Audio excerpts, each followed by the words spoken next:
अस्सलाम वालेकुम, मेरा नाम है मोहम्मद उस्मान और आप देख रहे हैं फूड एंड फार्मिंग चैनल। तो आज हम बात करेंगे गंदम की काश्त के ऊपर। जी हाँ, गंदम की काश्त का सीज़न है और इस वक्त किसान जो है वो यही सोच रहा है कि अगर मैं इस साल गंदम लगाता हूँ तो कितनी मुझे बचत होगी, कितना मेरा खर्चा आएगा, कुल टोटल मेरी आमदनी कितनी होगी। क्या गंदम आपको लगानी भी चाहिए या गंदम नहीं लगानी चाहिए? तो हमने एक इसका तज्ज़िया किया है और सारे अखराजात का हमने एक ग्रैंड टोटल निकाला है, जिससे हम आपको बताएंगे कि आपका टोटल खर्चा कितना आएगा, आपका कितनी आमदन आपकी मतवक्का है। इस सारों का तज्ज़िया हमने किया है और कोशिश की है कि आपको सही सही हिसाब किताब बताएं। बाकी सही हिसाब किताब तो अल्लाह ताला ही जानता है कि क्या आपकी इनकम कितनी आएगी, कैसी फसल आपकी तैयार होगी।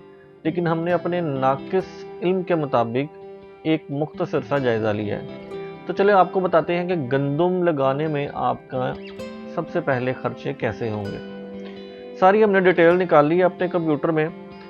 गंदम की आपकी हम यहाँ ज़्यूम करते हैं कि आपकी पैली जो है वो खाली पड़ी है, खेत आपका खाली पड़ा है। तो खाली खेत को पहले आप उसके बीच में एक दोहरा हल चलाएंगे ताकि वो रवा हो जाए। तो दोहरा हल चलाने के लिए आपका इसके ऊपर एक हल का इस टाइम खर्चा जो मैंने चलवाया है वो 800 रुपये आ रहा है। तो दोहरा हल मतलब आपको दो जो है इसके बीच में हल चलाएंगे तो 1600 आपका ये हो गया।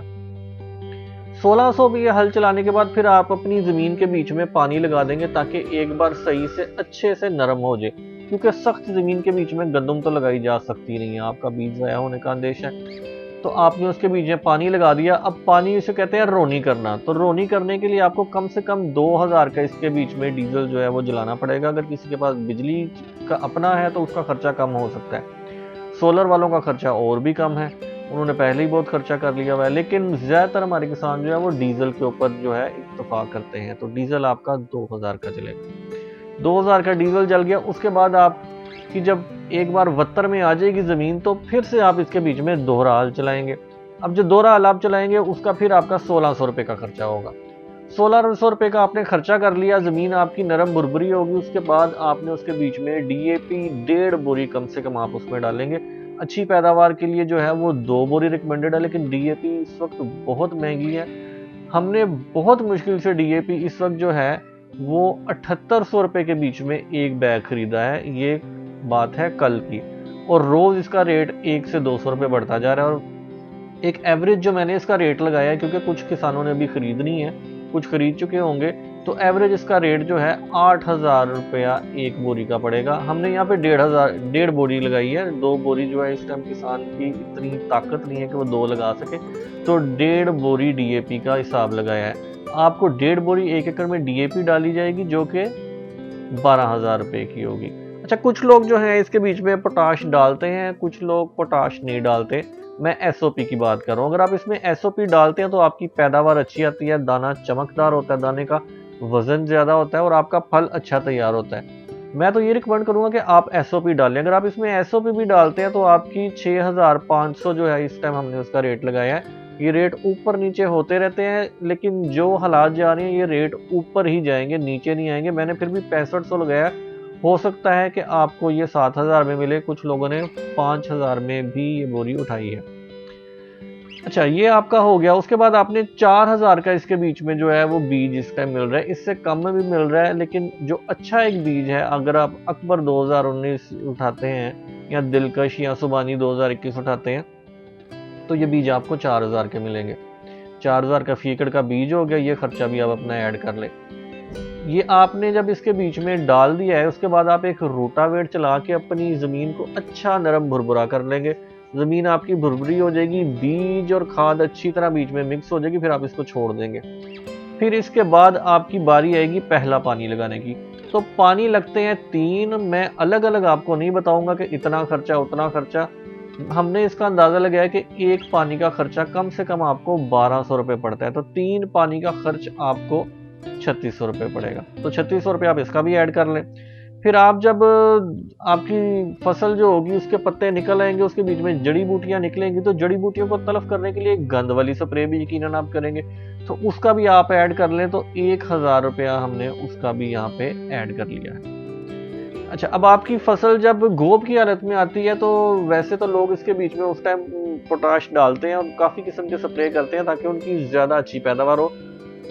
हमारा जो तजर्बा है, हम इसके बीच में बहुत ज़्यादा कोई स्प्रे नहीं करते, सिर्फ एक जो है ईज़ा बयान सिंजेंटा की, जो नया सवेरा के नाम से पाकिस्तान में काम कर रही है, ईज़ा बयान की एक बोतल जो है वो हम 1 एकड़ पे स्प्रे कर देते हैं, जो इस वक्त मार्केट में उसकी कीमत तकरीबन 1000 रुपये के आसपास है, ऊपर नीचे हो सकती है।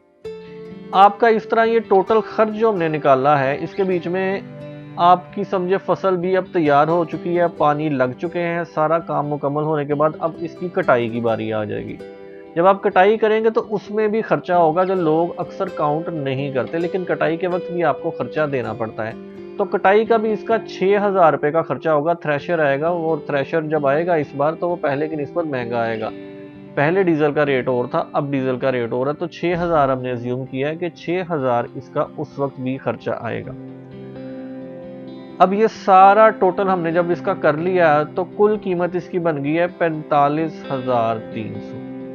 45,300 आपका जो है इसका खर्चा आएगा, और हम उम्मीद करते हैं कि इसके बाद कम से कम 50 मन फी एकड़ पैदावार आपकी आनी चाहिए। पैदावार तो कितनी आती है वो आपकी ज़मीन की ताकत पे मुनसर करता है, और अल्लाह आप पे कितना मेहरबान है वो सबसे ज़्यादा मुनसर करता है। पैदावार लोगों की ज़्यादा भी आ सकती है और कम तो अक्सर आती रहती है, लेकिन हमने एक एवरेज लगाई है कि 50 मन फी एकड़ आपकी पैदावार आएगी। अब 50 मन फी एकड़ पैदावार को अगर हम पिछले साल के वाले रेट के मुताबिक हिसाब लगाएं तो 1800 गवर्नमेंट का रेट था, लेकिन उसको वहां तक ले जाना, उसके खर्चे मिला के 100 रुपया जो था वो ज़ाया हो जाता था, तो किसान को 1700 ही पड़ता था, क्योंकि वो अखराजात भी बर्दाश्त करता था। या अगर कोई किसान से आड़ती खुद ले जाता था तो वो 1700 रुपये में लेके जा रहा था। तो 1700 रुपये के हिसाब से 85,000 जो है इसकी आमदन है। अच्छा, आमदन यहीं पे रुक नहीं जाती, हम इसकी क्योंकि एक एक चीज़ डिटेल में जा रहे हैं, तो हम आपको बताएं कि इसके साथ अगर आपकी 50 मन आमदन है तो 50 मन तूड़ी भी मतवक्का है। तूड़ी जो है वो जानवर खाते हैं, अगर आप अपने जानवर को खिला देते हैं तो फिर तो आपकी कहीं से खरीदने की कीमत नहीं पड़ी, लेकिन आपके जानवरों के काम आ गई, उनका चारा काफ़ी महीनों का बच गया। और अगर आप तूड़ी को बेचना चाहते हैं, तो ये तूड़ी जो है आपकी, ये भी 17,500 इसका जो होगा वो कम से कम रेट लगेगा 17,500 में से। लेकिन हमने इसमें भी कहा कि तूड़ी वाला जो तूड़ी बना के जाता है उसको भी तो आप कुछ खर्चा देंगे, तो 3,000 हमने तूड़ी वाले का खर्चा भी इसमें ऐड कर दिया। अब ये टोटल जो है इसका इनकम होगी 14,500। 14,500। अब 14,500 जो है ये गंदम मिला के और आपकी तूड़ी मिला के ये 99,500 होगी। हम इसको राउंड अगर कर लें तो चले, अल्लाह आप पे मेहरबान हो, 1 लाख रुपया जो है आपने इसमें से कमा लिया। 1 लाख में से अब बारी आ गई है माइनस करने की। जो आपने खर्च किया था, जाहिर बात है वो आप इसी में से काटेंगे, तो आपकी इस टोटल फसल के बीच में 45,300 जो था वो आपने खर्च किया था, वो हम इसमें से निकाल लेते हैं।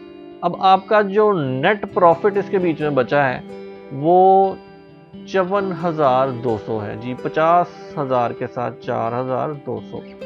अब इसके बीच में अगर आपने अपने मजदूर वगैरह रखे हुए हैं, मुलाजिम रखे हैं, आप उन्हें कितने दाने देते हैं या कितने पैसे देते हैं, वो हर किसान का अपना अलग हिसाब है, उसको पर एकड़ के ऊपर डिवाइड नहीं किया जा सकता, वो एक अलग चीज़ है।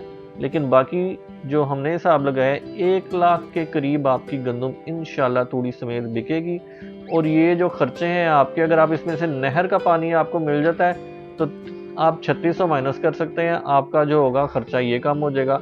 और नहर के पानी वालों को SOP जो है वो भी ज़्यादा डालने की ज़रूरत नहीं है, तो वो भी उनका खर्चा कम हो जाएगा। और दूसरे, अगर किसी की ज़मीन बहुत अच्छी है तो वो 1 बोरी DAP के ऊपर भी गुजारा कर सकता है। लेकिन मैं आपको ये बताऊं कि अगर ये आप चीज़ें कम करते जाते हैं तो आपकी पैदावार भी फिर 50,000 तो मुश्किल से आती है। तो जो हमने हिसाब लगाने की कोशिश की, अपनी तरफ से कोशिश की है, इसमें कमी कोताही हो सकती है। आप अपना बहुत ख्याल रखिएगा। अल्लाह हमें नासिर, गंदम लगाएं, इंशाल्लाह अल्लाह हमारी फसल में बरकत डालेगा। अपना बहुत ख्याल रखिएगा। अल्लाह हाफिज़।